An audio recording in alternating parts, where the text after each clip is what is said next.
ఇంకా మనకి లిస్ట్ వస్తుంది ఎవరు లేరండి ఇంకెవరు దేవస్థానం అధికారులు నిర్లక్ష్యమే, ఎందుకంటే ఒకసారి అంతమంది భక్తులు వస్తారని చెప్పి సరైన ప్రికాషన్స్ తీసుకోలేదు. నేను ప్రికాషన్స్ విషయంలో ఒక 2 days బ్యాక్ 3 days బ్యాక్ అంటే ఈ క్యూ లైన్లు మొత్తం ఆ క్యూ లైన్లు అన్నీ మేము చెక్ చేసుకోవడం జరిగింది. ఇది అన్ఫార్చునేట్ థింగ్. అక్కడ గోడ ఉంది. ఆ గోడ పిల్లర్తో కట్టాడా, సిమెంట్తో కట్టాడా, బ్రిక్తో కట్టాడా అన్నది ఎవరు కూడా మేము చూసుకోవడానికి మాకు. కానీ విషయం ఏంటవుతుందంటే అక్కడ విపరీతంగా వర్షం పడింది. మీకు తెలుసు, మీరు ఆ టైంలో ఉన్నారు. నేను కూడా వర్షంలో తడుచుకునే దర్శనం చేసుకుని వచ్చాను. నేనే కాదు, పట్టు వస్త్రాలు సమర్పించడానికి వచ్చిన రెవెన్యూ మినిస్టర్ గారు కూడా వర్షంలో తడుచుకుని వెళ్ళారు. భారీ వర్షంలో తడుచుకుని వెళ్ళాము. ఈ వర్షం నేను దర్శనం చేసుకుని బయటకు వచ్చాను.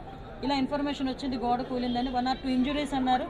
అయినప్పటికీ కూడా నేను వచ్చి చూస్తానని చెప్పి నేను పుట్అవుట్ని వచ్చాను.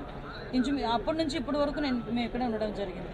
అంటే ఎక్కడ కూడా రెస్క్యూ ఆపరేషన్స్లో కానీ నిర్లక్ష్యం వహించడం కానీ ఎక్కడ కూడా మేము చేయలేదు. ఇమీడియట్గా క్షతగాతులు ఎవరైతే ఉన్నారో వాళ్ళందరినీ కూడా హాస్పిటల్కి తీసుకెళ్ళి మేము పంపించడం జరిగింది. మిగతా రెస్క్యూ ఆపరేషన్స్ కూడా జరుగుతున్నాయి. ప్లీజ్ మిగతా అన్ని కార్యక్రమాలు చేసుకోవాలి. అందరూ కూడా బాగున్నారండి. ఏ టైంలో కన్స్ట్రక్ట్ జరిగింది, ఏ స్కీమ్లో కన్స్ట్రక్ట్ జరిగింది, ఎవరు కాంట్రాక్టరు, ఎవరు ఇంజనీరు, ఎవరు క్వాలిటీ కంట్రోల్ ఎవరు చేశారు, ఎవ్రీథింగ్ మేము ఇందులో ఎంక్వైరీ చేసుకుంటాం. ఎందుకంటే ఇక్కడ ప్రాణాలు కోల్పోయారు. ఈజీగా వదిలేయాల్సిన అవసరం ఏం లేదు. ఇందులో గవర్నమెంట్ కూడా చాలా సీరియస్గా